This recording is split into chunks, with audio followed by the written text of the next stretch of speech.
I'm so sorry. I forgot to click the recording button. Started, so I apologize. No worries. No worries. Okay, so go ahead.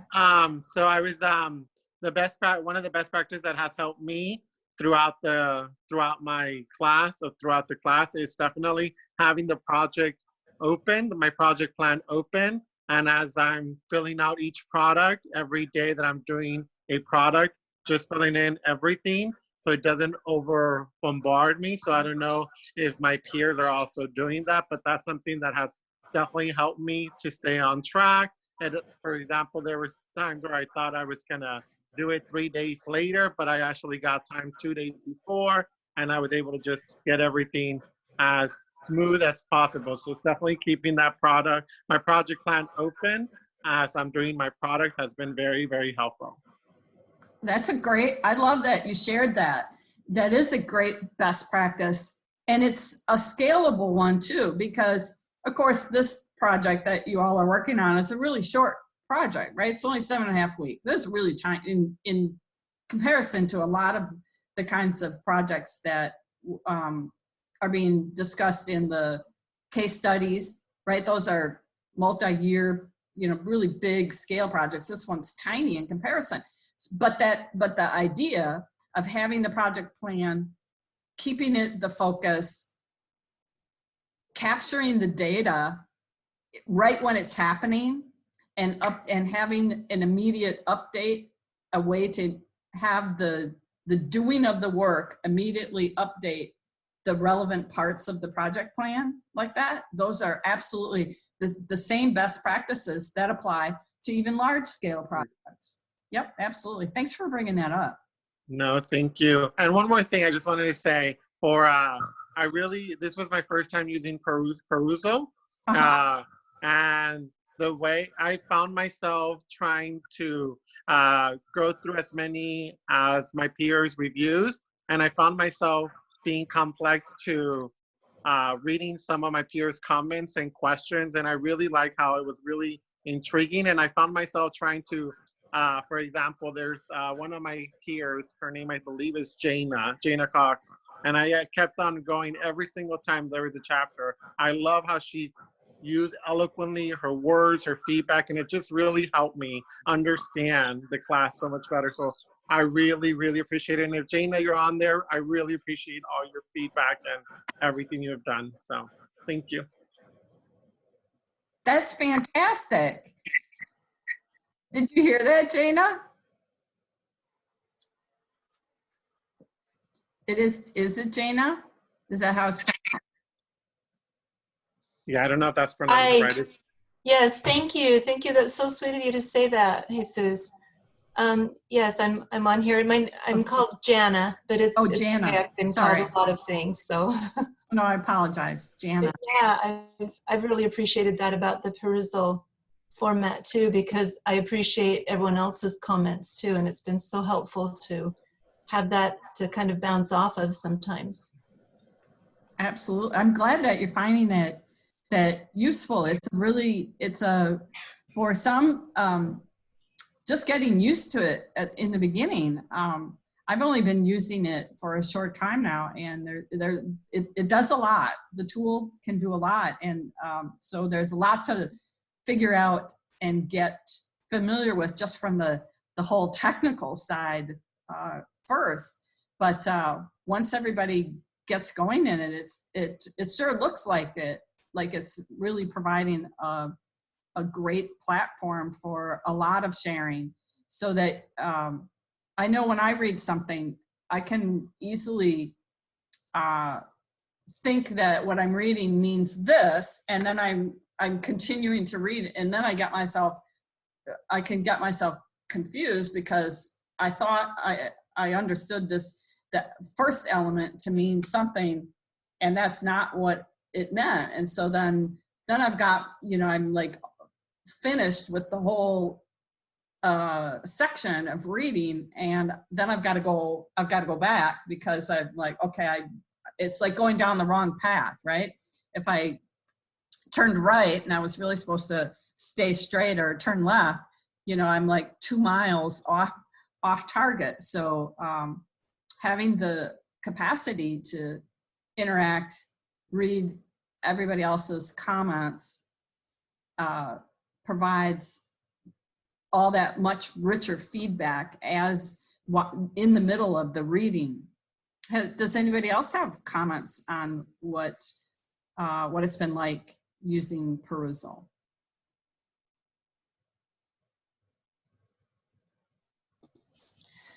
I just have to say that I don't think that there's really a wrong path to take when people are sharing their insights. Everyone brings their own perspectives to what they're reading, and just the fact that we're sharing it with each other makes it richer.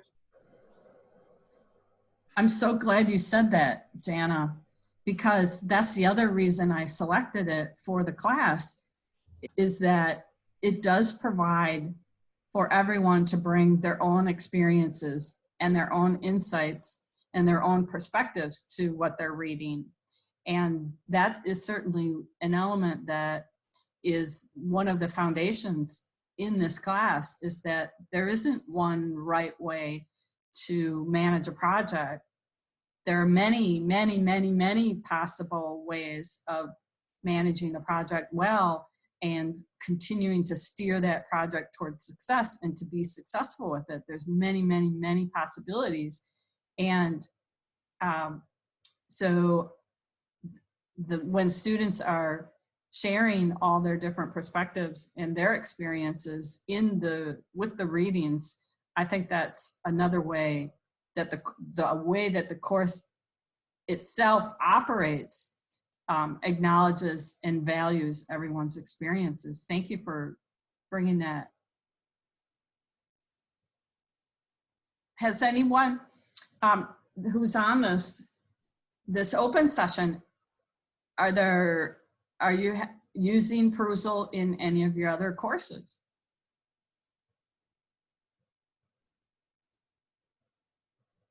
Yeah, I am. I am also. Alexandria, how is your, you don't have to do like a compare and contrast or anything like that, but what's your, have you had a lot of experience with it? Just tell us a little bit about it. No, this is actually my first time using it, was with your class, and then my second class started. But with yours, since we have to engage more, I kind of like yours better, because the other one is just like leave 2 comments, but people aren't really engaging with each other. They're just doing their 2 comments and going. Oh, I see. And then was it Yvonne that also is on the? Yes, I've used it with a few other classes, and then I'm using it with a second class this session in this semester. I've noticed every professor requires something different. Yes. Some of them are just like Alexandria noted, where we only have to leave a few comments or a certain number of comments.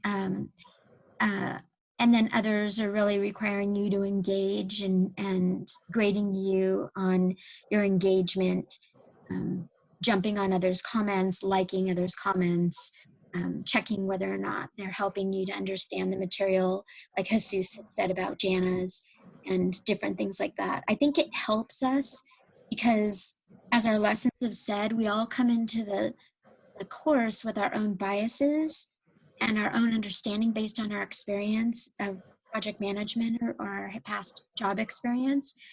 So being able to really leverage off of each other's knowledge helps to better understand the course sessions and the readings that we have and whatnot. Exactly. And you're absolutely right. The way that the variety of elements that each instructor can set to have it graded on, there's about 25 different elements. So there's the number of comments, there's the amount of time that students are reading.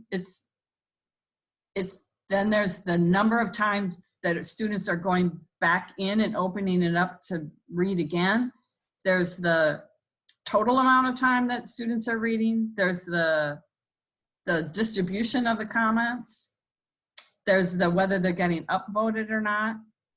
There's a whole bunch of criteria, and then there's all these scale bars that the instructor can use to establish how the grading is going to happen for each class. So exactly what Alexandria was saying, you know, there could be really big differences between what is required to get a score that you want in one class versus another class.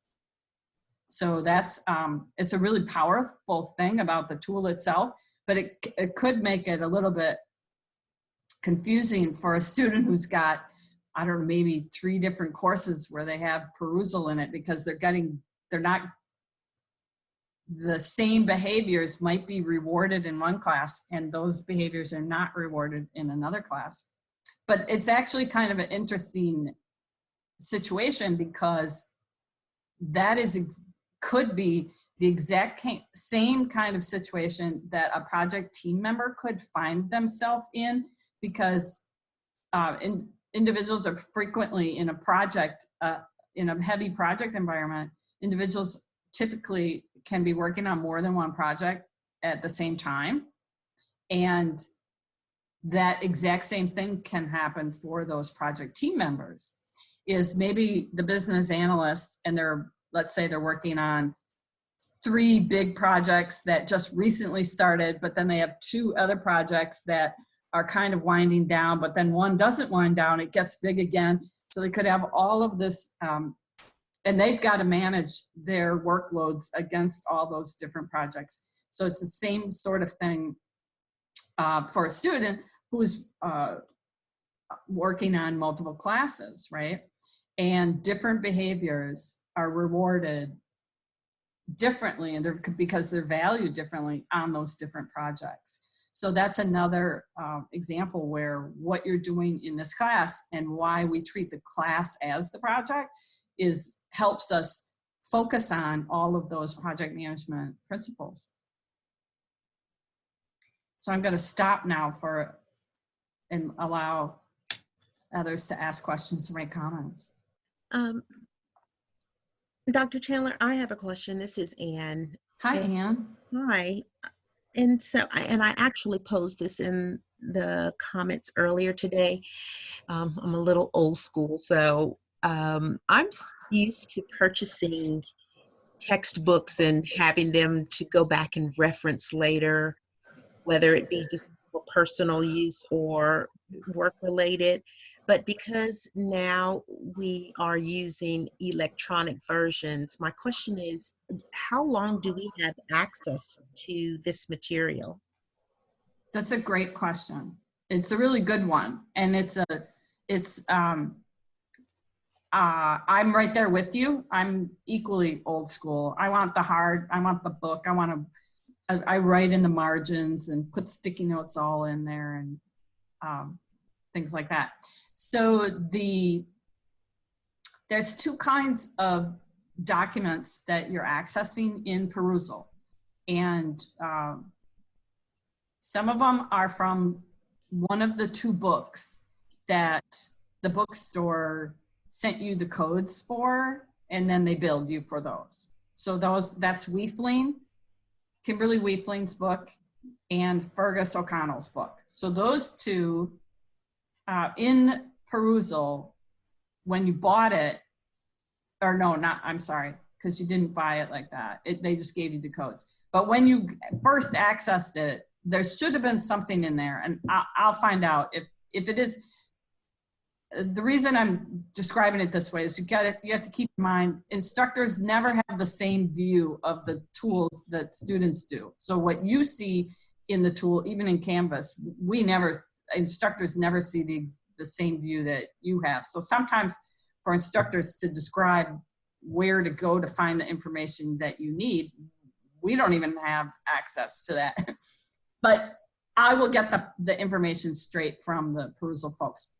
It should have indicated the number of days of access you have. Sometimes it's indefinite. It's like perpetual, forever access.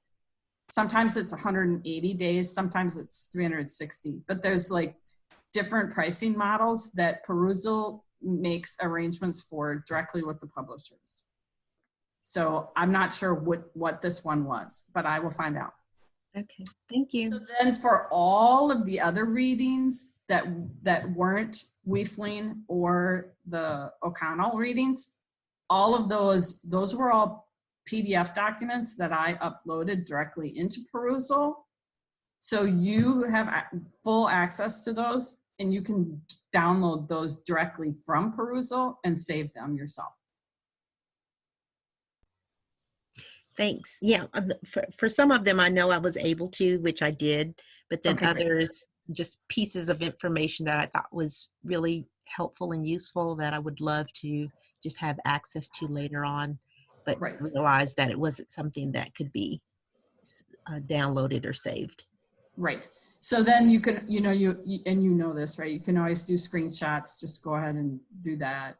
And I will tell you that I used to use the same two books, and I know that there are a lot of them of it, the hard copy of the same two books, the O'Connell book and the Weefling book, that are available. Used versions of them are available through Amazon for really low prices.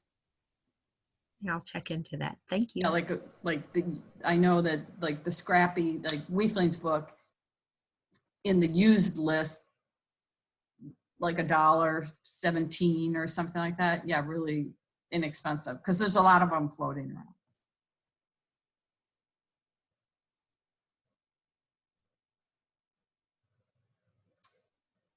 Does anybody else have any kind of question about anything that they want to ask?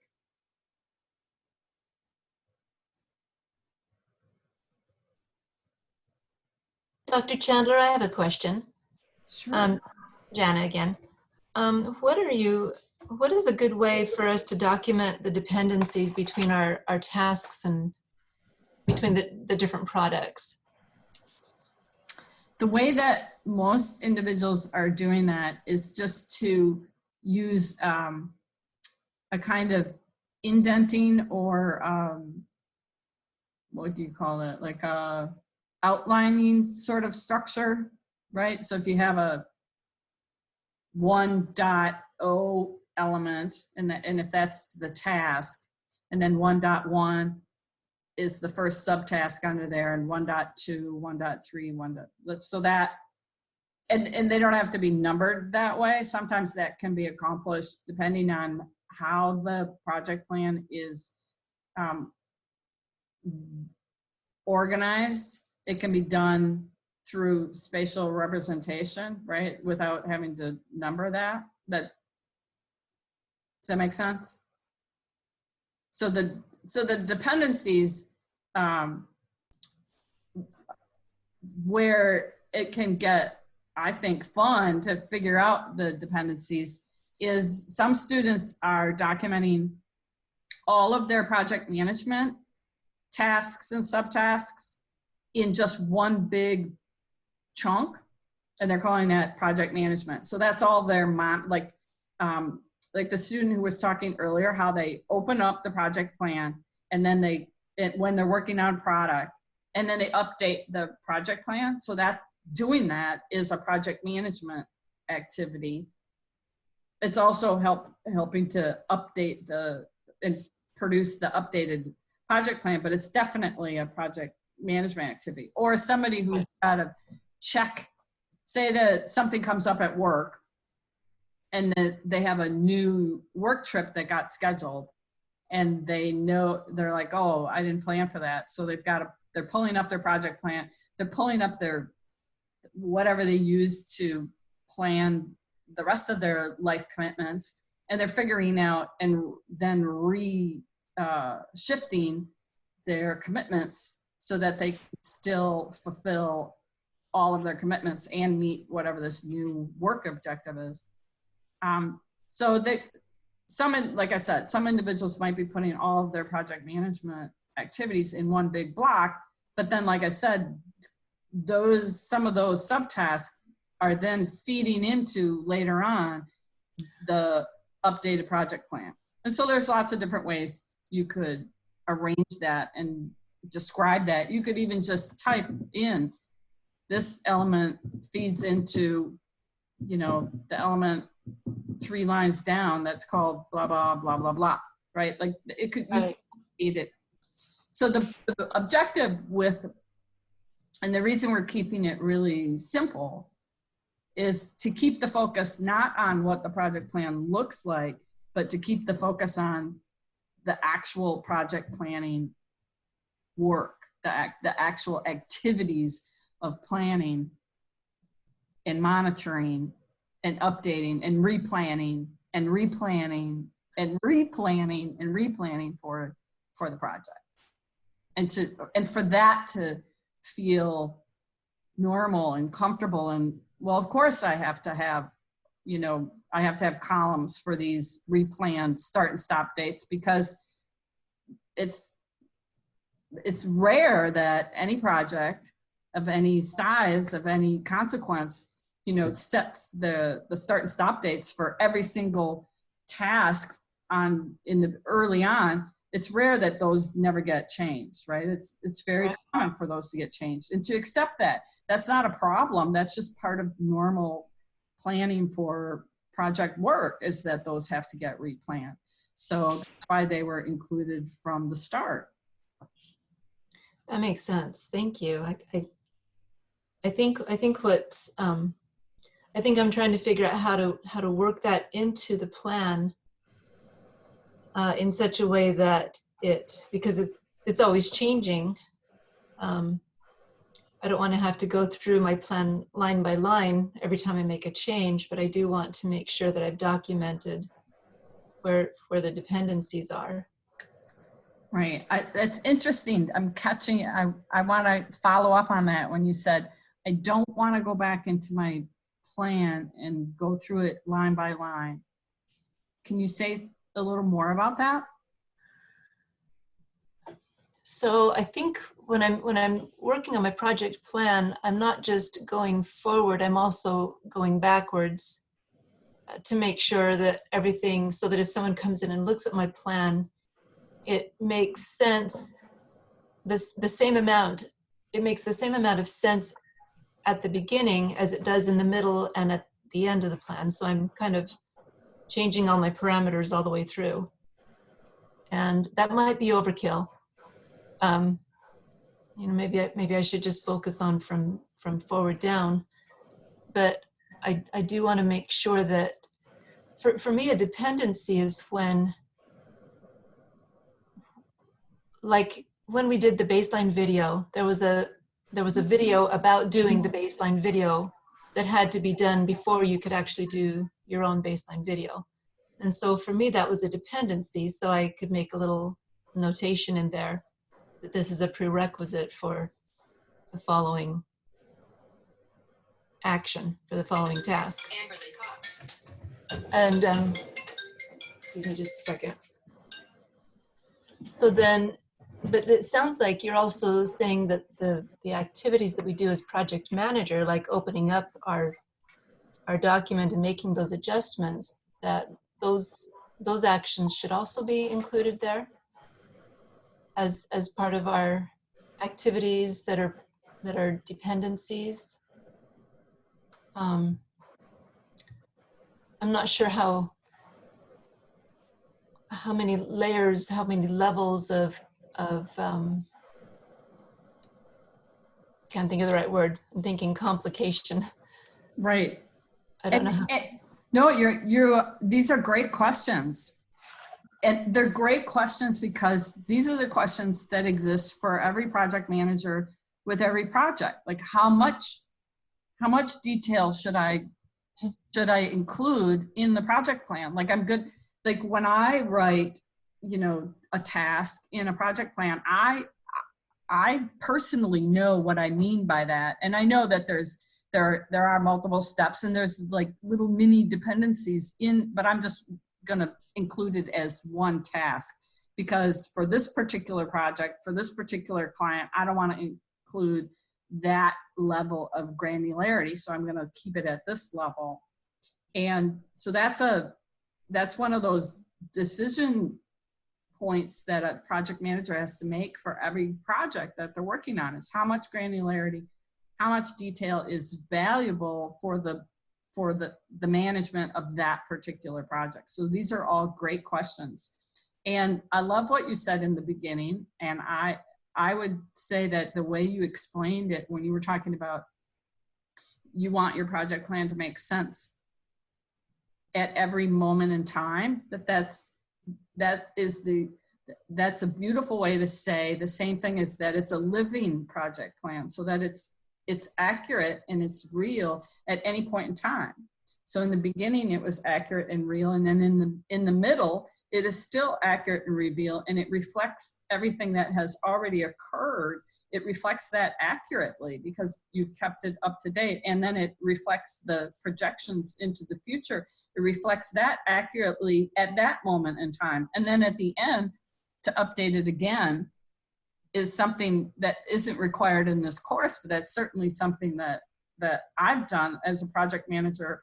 I've had projects where I've had, at the end of the project, I have, I don't know, over 100 different versions of the project plan, because I either saved them weekly or bi-weekly or monthly, or, at some periodicity that allowed me to have just what you're describing, is this updated and real project plan at all these different moments in time. And saving all those is then that's a really valuable tool for a project manager to mine afterwards, to ask themselves questions and do some really good reflections about, well, oh yeah, and then that happened. Oh yeah, what did I do when I did that, and when that happened, or when that happened? And that's where a lot of the lessons learned can come from as well for the project manager, that they use when they're moving into other projects. But to your point about the dependencies I was describing were the same kind that you were describing. It's just the ones I was describing yours were within one, from one product to another, right? Working on, and creating this product is necessary. From your perspective, that was necessary to produce the next product. And you have to keep in mind that not all the project managers, not all your colleague project managers are perceiving those dependencies the same way you are, right? Like there are individuals, and this is a perfectly valid way for a student to perform in this class, to do a cost benefit analysis or a return on investment analysis of their own, and to determine for themselves and make a decision. Okay, I'm not even going to produce that product. Like, that's out the door. I'm not producing it, and I'll forego the points on that. And I'm not going to produce that one. I'm not going to produce that one. And so that is a perfectly valid way for a student to approach their role as a project manager in this course, and to do that. And so you're reflecting what your project management decisions have been within your project plan, and how those dependencies come out. So what I was describing is just another possibility, a way of that some students have just listed all the many different things they're doing, which they would consider, okay, these are all the project management-y things that I'm doing to manage my project, and these are the products that I'm creating that just I need. I don't have to deliver these products. I'm not required to deliver these products to my client, but I need them. I've determined that I need them to do my job as the project manager. And so they're creating a bunch of products, but they're not delivering any of them. And so they have a whole section in their project plan that documents all of that they're doing. So some of those, what I was saying, some of those could be some dependencies and feed into other areas. Got it. But that's just one approach that somebody could take, but that isn't an approach that everybody has to take.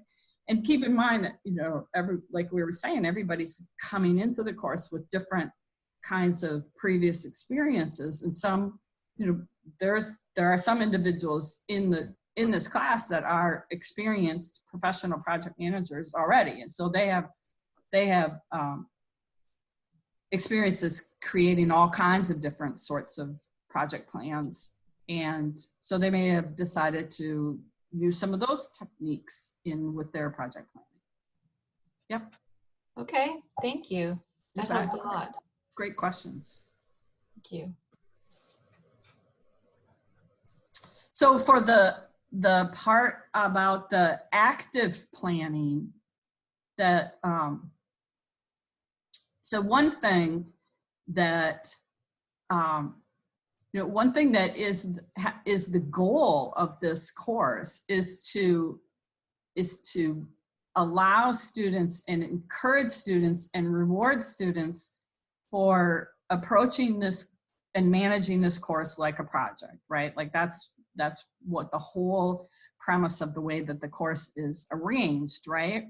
And so in doing that, there's this whole process, and you've all have been experiencing this since the beginning of, or the couple weeks into January, right? Where it's sort of like there's an awful lot to do in the beginning.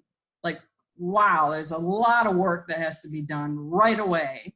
Whereas sometimes with courses, it slowly builds up. Like you start out the course and there isn't a lot to do right away. There's like some readings and things like that, but the work to produce products builds over time. It starts out really low and builds as the course progresses, and there's more heavy investments required to produce and deliver products near the end of the course rather than in the beginning of the course. And this course, in some ways, is kind of the opposite. And that was done strategically to help students recognize how on projects, one can't just look at a schedule or a project, somebody else's project plan, and say, oh, well, oh, it looks like we're doing this on this day and this on this day and this on that day. And then just wait till that day comes around and then on that day, start looking at what the product is that needs to be created. That's not a strategy that will serve a project manager well. Like, project managers need to have a lot of information in their heads very early on about all the products that are going to be required for their projects right up front. So there's a lot of this like front loading that needs to be done. When one takes a project management perspective, it's not a situation for the project manager to just sit and wait till it's a couple of days before a product is due and then start working on it. So I was just curious about student feedback on what that has felt like in the course with all this heavy load kind of early on in the course, what that's been like for students. And it's okay to complain. It's okay. I won't. I have really thick skin, as they say, and it won't bother me if you want to say, Dr. Chandler, I hate your class. Like that would be it really would. It would be totally okay. It won't impact your grade in the least. I would receive your comments as a gift of the real feedback is so valuable for instructors. So don't feel bad if you want to, whatever you want to say.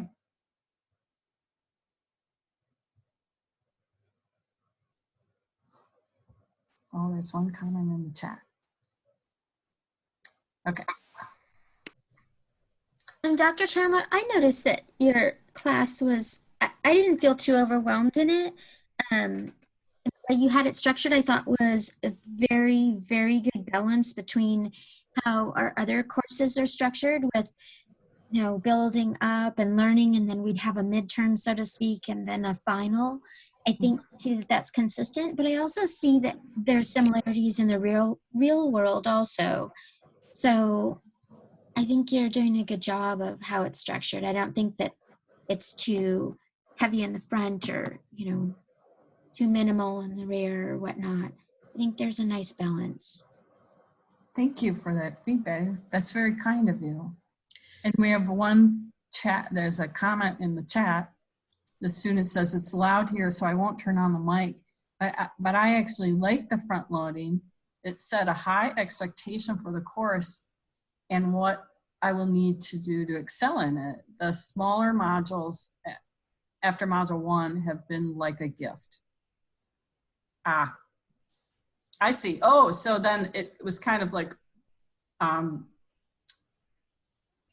because module 1 was big, right? Yeah, it was. And it was 1A, 1B, and it was like, and then it was like right after that, it was like, oh, now you're producing a project plan. And some students are like, what? And then they're like, what do you mean the class is the project? And like, right, because it's a lot being thrown at students right away in the beginning. And so, and again, that was done intentionally too, so that students are feeling a little bit of like that, a little bit of pressure, because that's emulating what it's like to manage a real project, that things move fast and that client's like, come on, okay, now we're doing this, now we're doing that, now we're doing this, now we're doing that, how about this, how about that? And the project manager's got to run to keep up, and what do you mean I'm producing a project plan? I just got to sign this. I didn't even, what?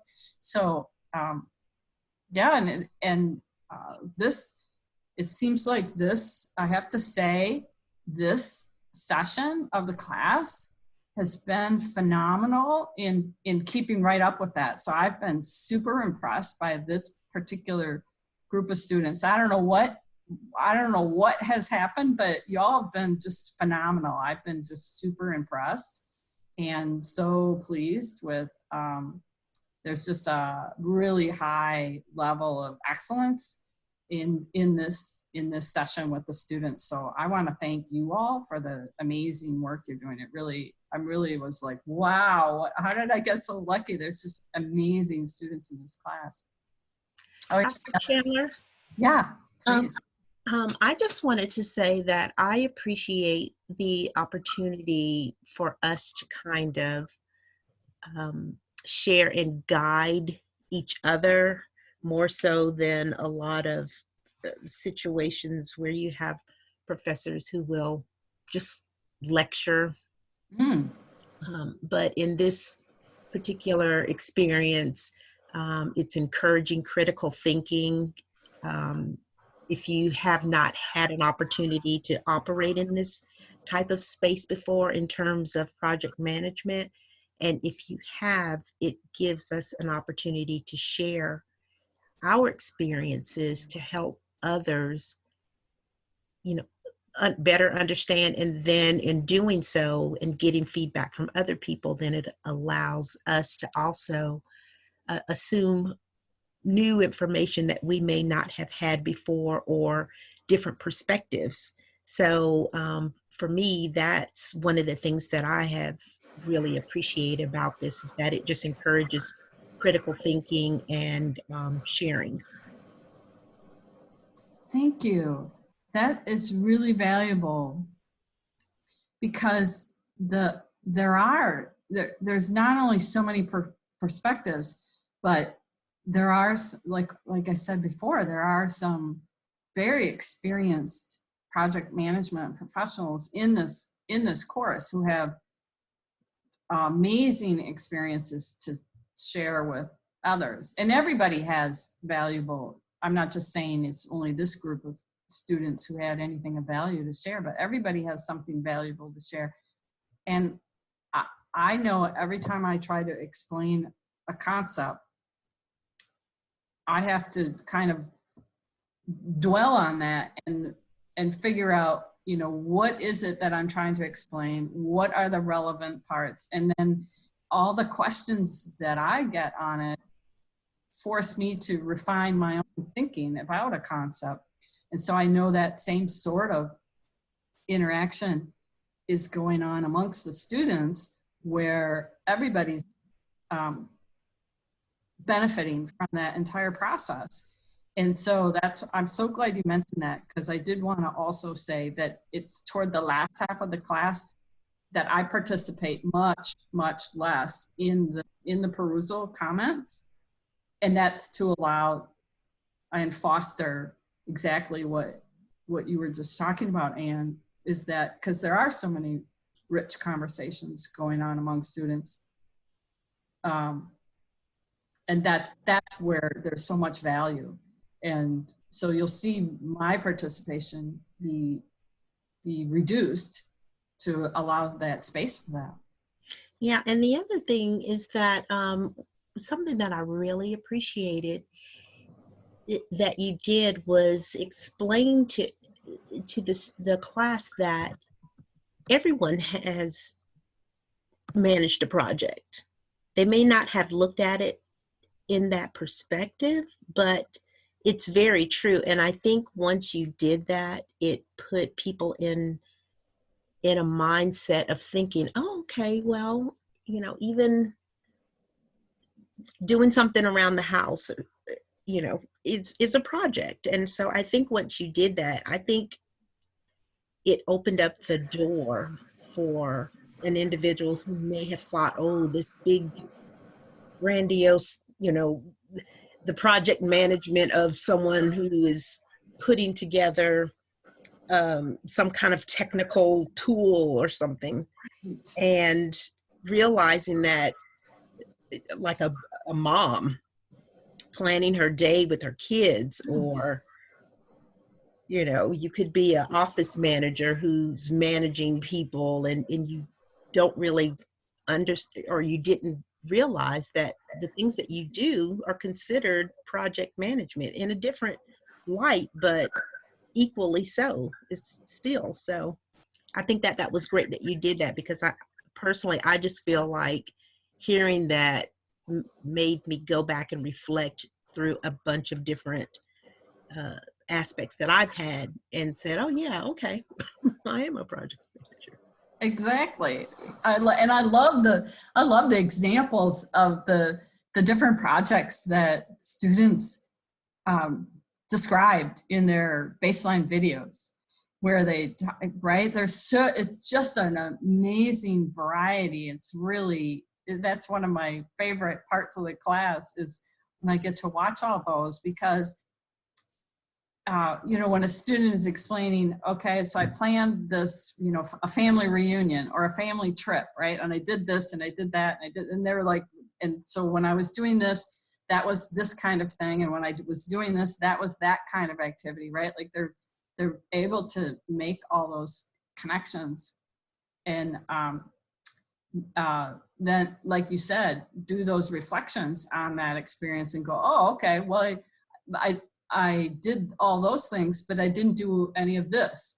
Or when I did this, it was like that, right? So it's like, I like it because it's like getting double value out of an experience, right? Like they had this great and wonderful experience of the family reunion, but now when they reflect on it through the project management lens, it's like a whole nother learning experience. And it's actually more valuable than to read a case study, because it was specific to that individual. And right, so everybody in the class got that opportunity to do that, to reflect on a past project that they managed, and pull out that value from those experiences and bring it into the present like that. So I really like that. The other example that I always like to use, and I've used this I use this several times in every session, because it's such a stark and very clear example, is to talk about recipes as very specialized project plans. And so the act of baking or cooking something is producing a product, and a recipe itself is a highly regulated and very specialized project plan. You know, and anyone who's ever used a recipe to do anything would recognize right away if that project plan was deficient, right? Like if it doesn't tell you what temperature to put the stove at, like any one of you would notice that really quickly, right? You would notice that this project plan that you've been provided is deficient. Or just imagine if it didn't list all the ingredients up front in a recipe, right? Like if they were like buried in the instructions, right? If the instructions and the ingredients were like intermingled instead of it being separated the way it always is, right? You would notice that right away and go, what am I doing here? What do I even need to make this thing? I don't even know if I have all those ingredients, right? So when you think about a recipe and how highly structured it is and how that structure facilitates the production of those kinds of products. And then when you really think about that and think about how helpful that really rigid structure it is, and how, because you know what that structure is and you have an expectation about that structure, that carries then that value forward, then you can borrow some of that in your own environments if you have repeating products that are really similar, right? Like if in your organization, and if you have to create project plans for whatever these products are that you have to create, when you can use some of that same knowledge to be helpful in that way. All right. Look, oh, it looks like we're right at 4 o'clock. I did have a little list of some other things I wanted to go over, but that's okay. We didn't get to them. They weren't things that you won't miss out because we didn't get to them, is what I'm trying to say. But I do I'm going to stay on, and but I want to be respectful of your time. And if anybody wants to stay on and ask a question, you're more than welcome to. But I do want to try to wrap it up and thank everyone for joining and participating. It's been wonderful. I love having these and being able to interact with all the students. It's really valuable for me. So thank you. I feel like it's been a real gift. So thank you so much. Well, thank you. We appreciate it. Oh, thanks. And Brooke had a comment. Thank you, Brooke. And that I'm really glad you brought that up about the vulnerability.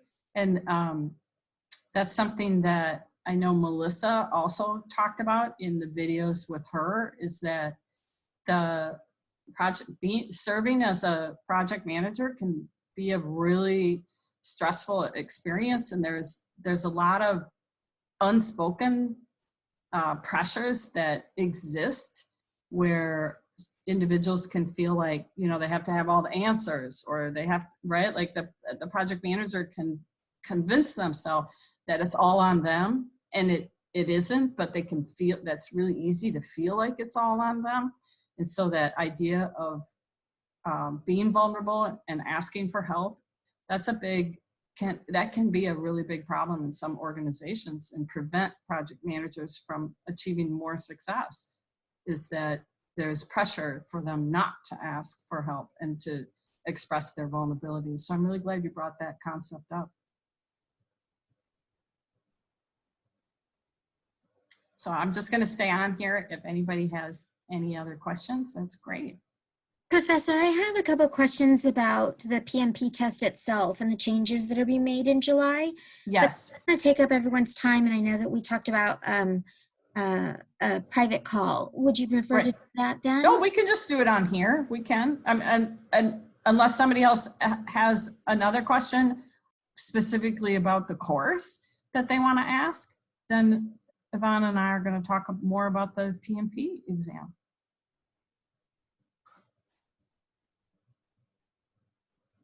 Nope, nobody's. I think there's comments down here. Did we miss them? Yep. Nope. I think I got all the. Okay. Yep. All the comments in the chat. I was scrolling. Okay.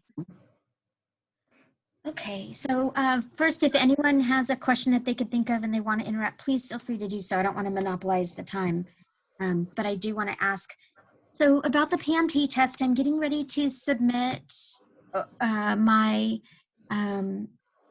working on a spreadsheet to identify my hours just in the case of an audit. I know there's a slight chance, but still I wanted to just kind of wrap my mind around the projects that I've done and kind of categorize those hours. Maybe to self-justify taking the test. Yep. I don't know. That's very wise to do that. Okay. Okay, good. I'm just putting mine on an Excel spreadsheet, kind of similar to what my project plan is, identifying that and the breakdown and the level that I've done. Did you do something similar to that, or? I know that's what most folks are encouraged to do these days. So at ASU, we have the ASU Project Management Network. Mm-hmm. One of the things that is offered within that network is assistance in, we have a certification application clinic that we offer. So we talk about, and that's what's encouraged in that clinic, is to do exactly what you're doing, is to build a spreadsheet and to document your hours. And then so to document the time frame of the project, what was the name of the project, what was the description of the project, what was the goal of the project, and then to classify your contributions to the project in those project process areas, right? Like, Right. yep, planning, monitoring, initiating, right? All of those different process areas. Mm-hmm. And so the one caution in that clinic that we offer is don't have those hours when you add them up,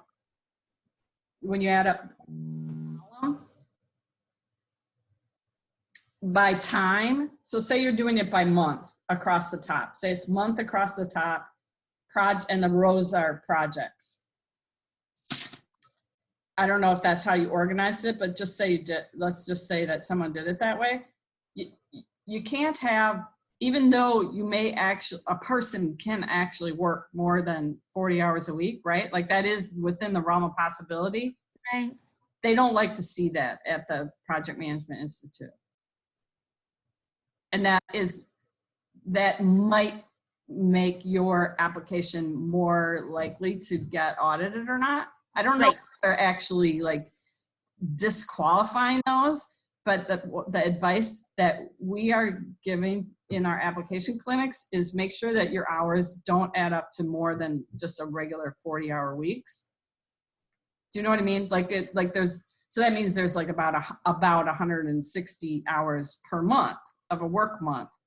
So don't have your totals show that you were working, maybe you were working 40 hours on this project and another 30 hours on another project and another 20 hours on another project. Now that's actually doable, right? But don't show it that way in your table. Right. So don't categorize the overtime. Right. So a lot of what people are doing is just, they're like, okay, well, they'll do the real numbers and then they'll calculate what the percentages were across the projects. And so then they'll use those percentages against a mythical person month and to downscale all of their numbers. Right. In time. Okay. Okay. Yeah. Right. That's a good idea. Okay. And then my second question is, the test is actually changing in form, and not in format, but in content, Yes. July 1. And so on some of the podcasts that I've been listening to, it was talking about the changes, and they were bringing something to light that I thought about, but now I'm really, really considering.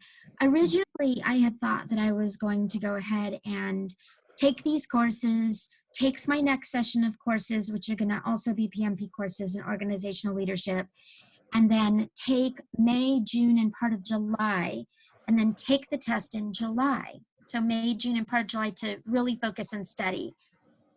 And it's based on the old concept of waterfall and the 5-step of initiation, right, okay? And then pretty much on the PMBOK 6 book. Right. The new one is on people, processes, and I always forget what the third category is. Do you follow me? Yes, I do too. So we're in the. Okay. So, and then more agile. Oh, no. So Lori, I think Lori Yeah. can answer. I think it's tools. tools, yes. Tools. Ah, there you go. So here's my question. I'm wondering, should I go ahead and push myself and take that test with the masses that are going to be applying in May and June? Or should I just go ahead and take it in July, or I don't even know if they're going to test in August, based on the new criteria? What do you think it would be? What do you think would be the benefit? I see that the trend is more towards agile. I have seen that in workplace. It's not waterfall like it used to be in the early 2000s, but I'm just not certain what would be. I can't make up my mind. What do you think? Well, I would say everything else being equal, or no, let me say, not, that's not helpful. If you have equal opportunity to do it before or after the change, I would suggest doing it before. And here's why. They have had ample opportunity to work out all the glitches in the exam that is being offered now. The first exam that they offer after the changes has a higher likelihood of having, quote, glitches, whatever those could be. So that's one reason, and that's kind of like, I don't mean like technically the application won't work. I mean where they could have a situation where, you know, a handful of test questions somehow got messed up in the responses for the test question are out of sync, right? Like like this set of responses really goes to that question. Right. Response goes to that question, right? And they don't catch it, right? They don't catch it until the first full cycle of, you know, a first full month of testers go through it, and they're receiving all kinds of complaints, people calling what, blah, blah, blah, blah, or you know, it takes whatever, anything like that. There's a higher likelihood of those kinds of things occurring. So then here's the other reason. All of the test prep materials that are available now are all well geared toward the test as it exists now. And there aren't any test prep materials geared for the new version yet. They aren't available yet because they're on PMI. Well, yeah, there's those. Yes. Yeah. But I mean the test prep material. So here's this phenomena that happens when standardized tests have been around for a long time. Like the more available the test is, the more accessible it is, and the longer it's been around, the more people who have interacted with it and who have provided their expert advice or whatever. I don't know what those arrangements are, but I know those arrangements exist. Individuals, after they take tests, can go sell their knowledge to some organization, right? The more of that's available, the test prep materials are more tightly tied to the actual tests. So. Right, that makes sense. Okay. I mean, not just the materials that are available from the PMI, but all the materials that are available from all the other test prep PERS. So I would tend to say, if you can, and then it also has nothing to do with the test itself, but it's just if you aim for earlier and you get it done, then it's just done, right? Then you're just done with it. And then if you're just done with it, then if you start to hear from other individuals who are getting ready to take it, or you know, like there's some big news story within PMI. Oh, the test got released and you know, somebody stole all the answers, or but now they're going to delay it, right? Like if they delay it by a month, now you've tied your plans to their schedule, and now you're delayed a month again, right? Like there's all sorts of things that can get you and your goals a little bit sidetracked from what you're trying to achieve because you tied your timing to theirs. And you can avoid all that and have that autonomy and just get in there and get it done and be done with it. So that's what I would recommend, if you can. I mean, if that fits your personal schedule. Yeah, it should fit. And I've already taken the courses through UCI. So it's just a matter of really crunching down and making certain that I'm fitting to the body knowledge that they're going to test on, rather than relying on simply my coursework or my experience. I'm afraid of doing that. Yes. So just Yes. really focusing. Yeah, it should be okay.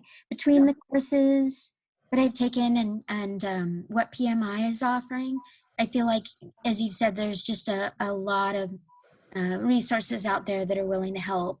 Yeah. And you're right. I hadn't thought of it before, that I don't want to be the guinea pig in version 1. Right, exactly.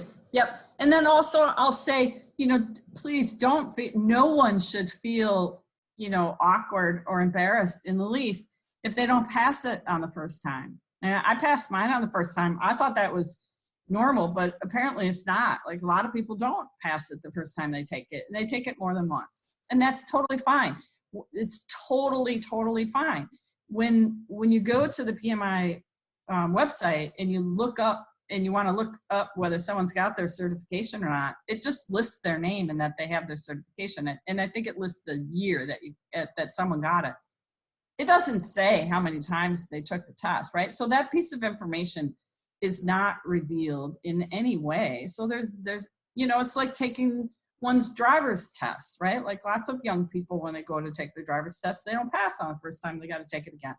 Not a big deal. Not a big deal at all. So, and that's the other reason I don't think that applies to you, but in general, I would encourage people to aim for sooner rather than later, because then that also would give you time to retake it if you need to.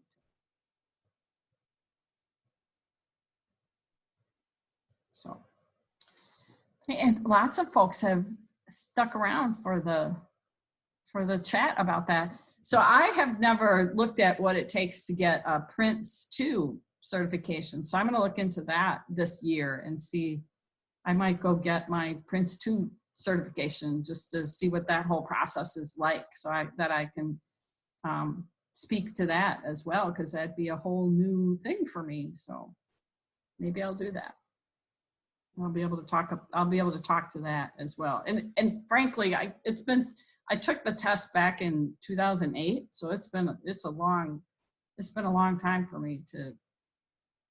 And the actual test questions obviously are all, you know, they get revised all the time, and so it's not the exact same test anymore.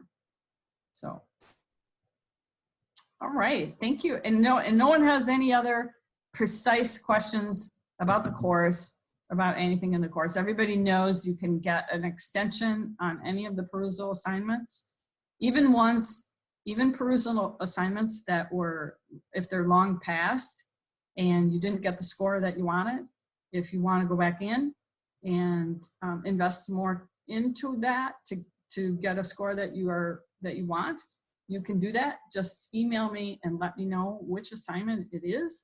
And then also let me know what date you want for your new due date for that assignment. And I can get you those extensions right away. No questions asked, whatever it was.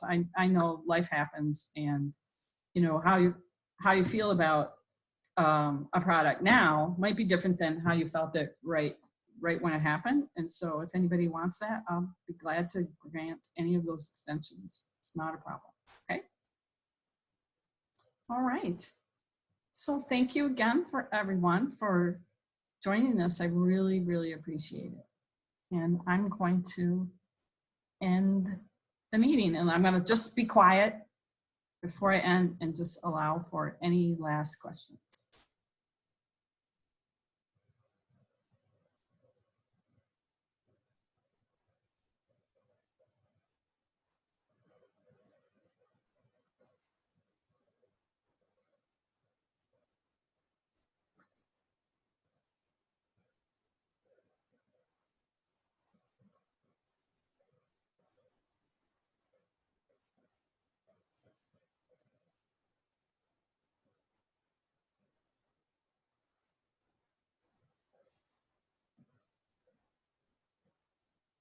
Oh, here's a question from Alexandria about the culminating project review. Does it need to be a video as well?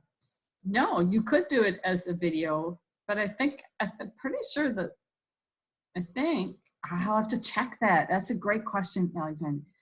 I can't remember right off the top of my head if that product is set up to be a video or a paper. I think it's set up to be a paper, but don't quote me on that. I'm going to have to check that. And so I will email you.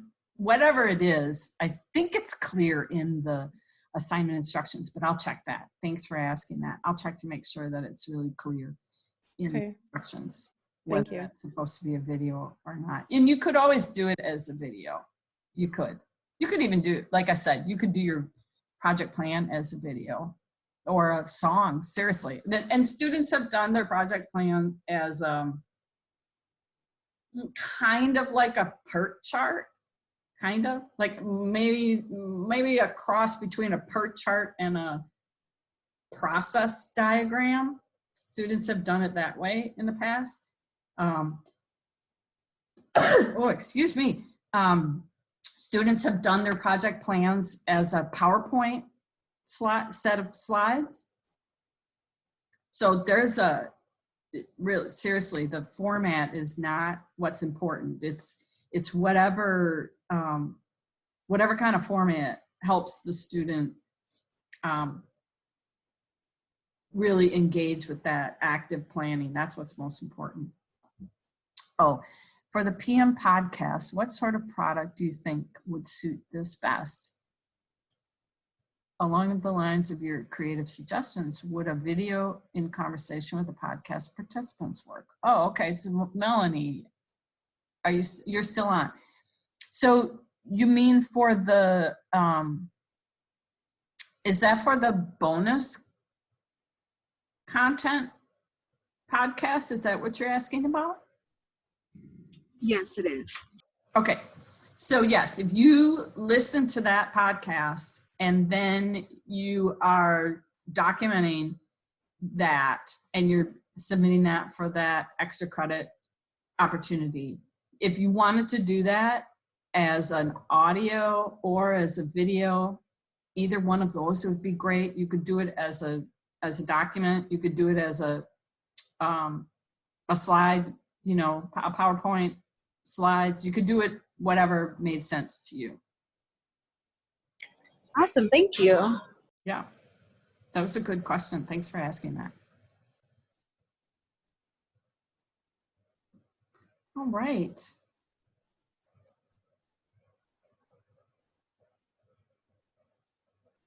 You know, I'm glad you brought that up. Can I ask you a question about, it's actually a question about podcasts. So, you know, the course has the reading assignments that you're doing in Perusal, and then it has, and there's a lot of them, and then it has a lot of videos that have those quizzes that are built into them. So both of those require a lot of looking at a computer screen, right? Like the amount of time that one needs. Yeah. And so it requires a lot of being, you know, having an internet connection and looking at a computer screen. And so I'm trying to be aware of how can I reduce the amount of time that students have to have, you know, this great internet connection and be staring at a computer screen. Like, are there other modes through which students can be receiving the information and absorbing it and interacting with it that doesn't require staring at a computer screen. Because I think that, so I'm thinking of, what if you wanted to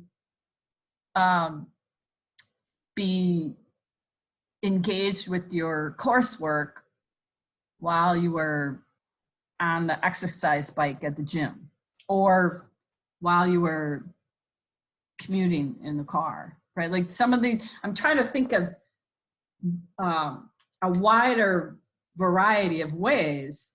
So I got to thinking about podcasts, and what if there were podcasts that had questions in them for you to answer? What would you think of that?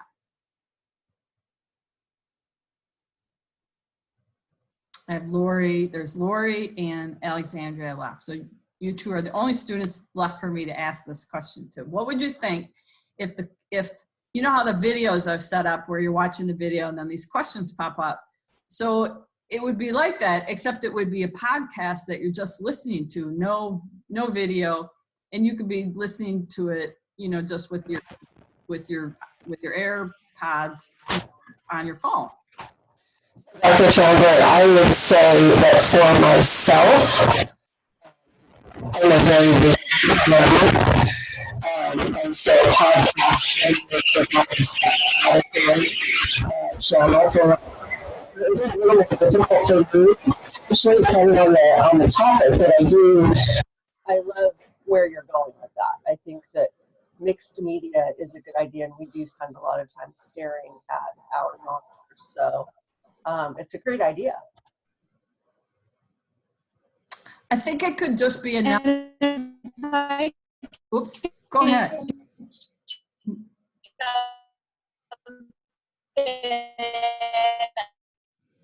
Whoops. Melanie, I think I was, because just as there you we were go. asking a question about accessibility and having internet access, my phone went out. My phone went out and I lost you guys completely and had to rejoin the meeting. So okay. I'm I'm glad you sorry did about that. For the course.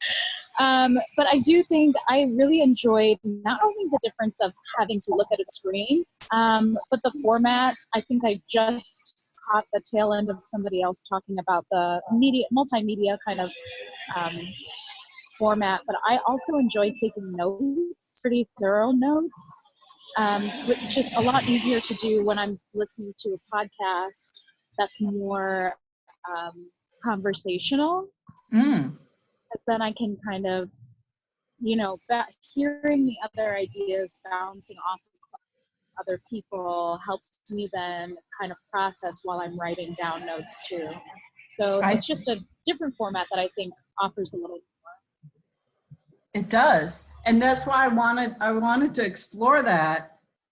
So thank you for that feedback. That's really helpful, because that's something I'm going to be looking to create and add to the course in the future. And I need to figure out how to add it without adding more work for students, because that there's no room for more work. But to add it as maybe like an alternate pathway, an alternate way of accomplishing, like you could watch the video or do the podcast. I'm just kind of toying with those ideas. Because in some instances, it might be more convenient. I'm trying to think of the technological convenience too, and also that idea of offering the learning encapsulated in a way that a student could take it with them and listen to it when they're commuting, or listen to it when they're, you know, at the gym.